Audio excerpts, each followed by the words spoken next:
Here's something most travel videos won't tell you about Travelers Beach Resort in Negril. If you book directly through their website during shoulder season, which runs from late April through mid-June and again from September through mid-November, you're looking at rates that can drop nearly 40% compared to peak winter pricing. We're talking the difference between paying premium prices for the exact same ocean view room that someone else is getting for substantially less just by timing it right. That's not a secret the big booking platforms advertise prominently, but it's the kind of detail that can make or break your vacation budget.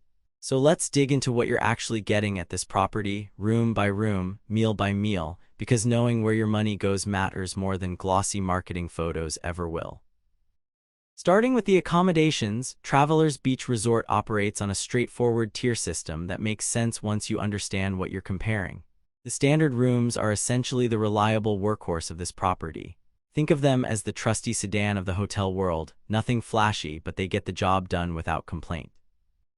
You're looking at roughly 300 square feet of space, which translates to enough room for a king or two double beds, a compact sitting area with a chair that's more decorative than comfortable if we're being honest, and a bathroom that's functional rather than spa-like.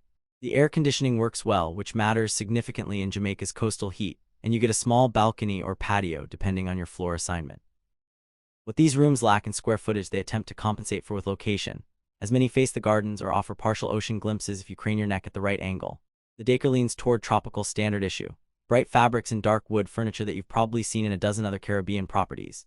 These rooms make the most sense for travelers who plan to spend minimal time indoors, using the space primarily for sleeping and showering between beach sessions and excursions. The closet space is adequate for a week's worth of vacation clothing, and there's a small safe for valuables that actually works, unlike some properties where the safes seem purely ornamental. Moving up the ladder, the superior rooms give you about 50 additional square feet and a guaranteed ocean view that's unobstructed rather than the peekaboo situation in standard rooms. This is where the upgrade starts making financial sense if you're the type who enjoys morning coffee on your balcony while watching the Caribbean wake up. The bathrooms in superior rooms get a slight boost with better lighting and occasionally a tub shower combination instead of just a shower stall, though don't expect anything revolutionary in the fixtures department. What you're really paying for here is positioning within the resort layout. Superior rooms typically sit on higher floors or in sections of the property where you're closer to the beach access points, shaving a couple minutes off your walk to the sand. That might not sound significant until you're making that trek multiple times daily in tropical heat. The furniture quality inches up slightly, with chairs you might actually sit in for more than 5 minutes and a desk area that could legitimately function as a workspace if you absolutely must check emails during vacation. Some of these rooms include a mini fridge that's genuinely useful for keeping drinks cold and storing leftovers if you bring back food from nearby restaurants, because sometimes you just want to eat cereal in your pajamas without judgment. The suite category is where Travelers Beach Resort shows what it can really do when given more square footage to work with. These units sprawl across 500 to 600 square feet and introduce actual separation between sleeping and living areas, which matters enormously if you're traveling with teenagers who keep vampire hours or if one person snores like a chainsaw. The living room section includes a pull-out sofa that's surprisingly decent for accommodating an extra guest or giving kids their own sleeping zone, plus a proper dining table that seats 4 comfortably. Here's where you also find kitchenettes in some suite configurations, equipped with a 2-burner cooktop, microwave, coffee maker, and enough dishes and utensils to prepare basic meals. The financial logic here gets interesting because if you're staying more than 5 nights, having the ability to make breakfast in your room and pack beach snacks can offset the higher room rate versus eating every single meal at resort restaurants where prices add up faster than you'd expect.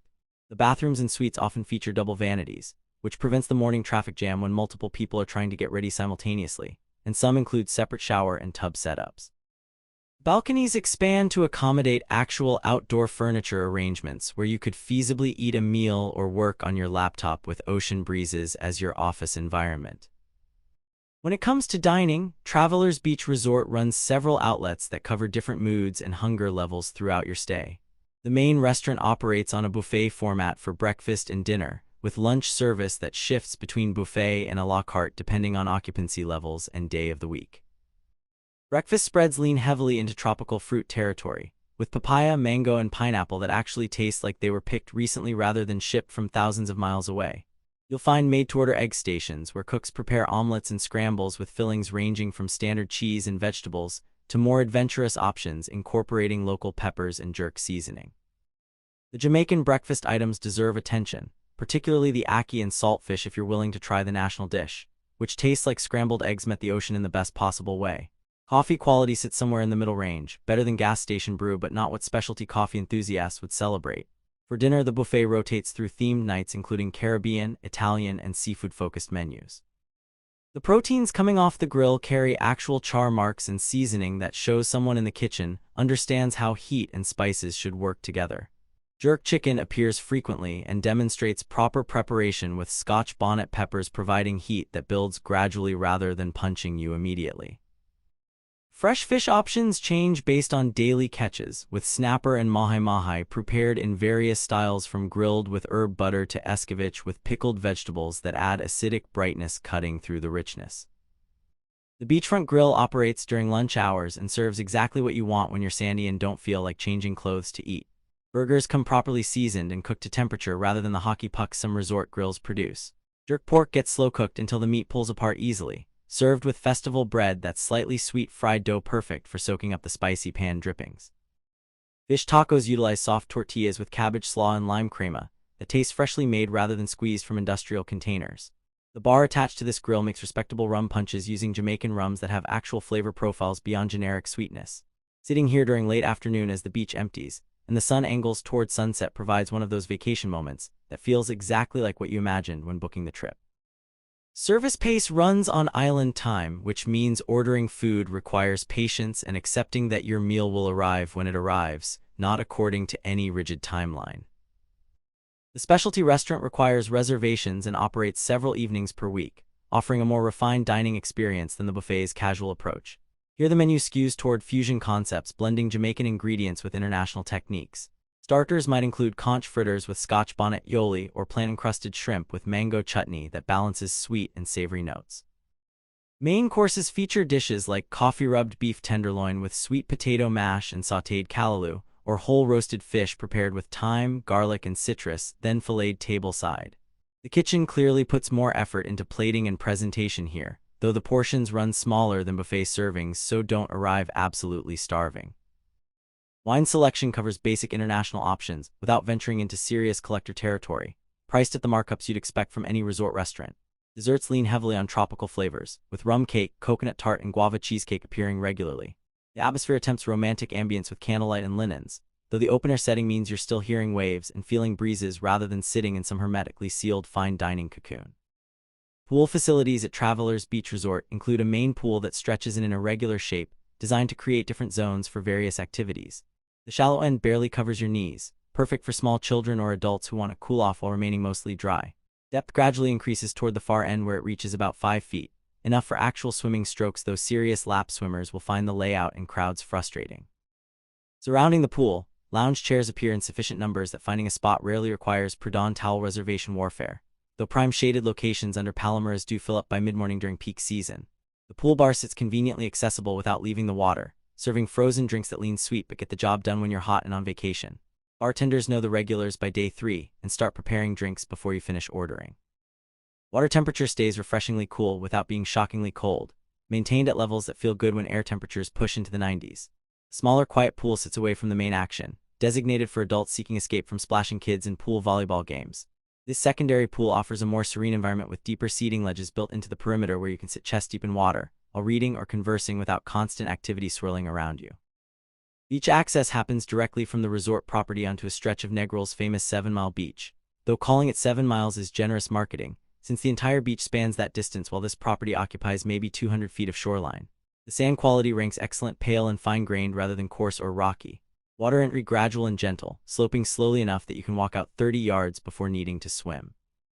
Wave action typically remains mild, creating those postcard-perfect conditions where the ocean looks inviting rather than intimidating. Water clarity varies with weather and currents, ranging from stunning turquoise transparency where you can watch small fish darting around your feet to cloudier conditions after storms stir up sediment. The resort provides beach loungers and umbrellas at no additional charge, though again the prime spots disappear earlier during busy periods. Beach vendors walk the shoreline selling everything from aloe vera massages to water sports excursions, and while they're persistent, a polite no thanks generally suffices to send them moving along. Lifeguards maintain presence during daylight hours, positioned to watch the swimming areas, though their intervention style leans more observational than actively patrolling. Sunset views from this beach absolutely deliver on the Caribbean promise, with the sun dropping into the ocean in explosions of orange and pink that make everyone stop talking and pull out their phones for photos that never quite capture what your eyes are seeing. Activities programming at Travelers Beach Resort runs throughout the week with varying levels of enthusiasm and participation. Water sports include kayaking, paddleboarding, and snorkeling equipment available for guest use without additional fees beyond deposits for the gear. The snorkeling right off the beach doesn't compare to dedicated reef sites you'd reach by boat, but you'll spot tropical fish and maybe a ray if you're patient and observant. Kayaking along the coastline provides different perspective on the beach and neighboring properties, plus a decent arm workout if you venture beyond the immediate area. Beach volleyball nets get set up most afternoons with informal games that welcome anyone willing to play, skill levels ranging from former college athletes to people who haven't touched a volleyball since middle school gym class. The entertainment team organizes pool games like water aerobics and volleyball that attract the extroverted crowd comfortable with public participation and loud music. Evening entertainment rotates through live bands playing reggae and Caribbean standards, occasional theme parties, and shows featuring local dancers and musicians. Quality varies significantly depending on which performers are scheduled, ranging from genuinely talented artists you'd happily watch in any venue to enthusiastic amateurs doing their best. The vibe stays family-friendly and inclusive rather than nightclub intensity, winding down by 10 or 11 rather than raging until dawn. For checking booking availability and prices at your desired dates, you can use the link in description. I hope this video was helpful. Give it thumbs up. Subscribe for more travel-related content. If you are not ready to book this hotel, you can watch our best hotels playlist and choose the best one for you. Thanks for watching.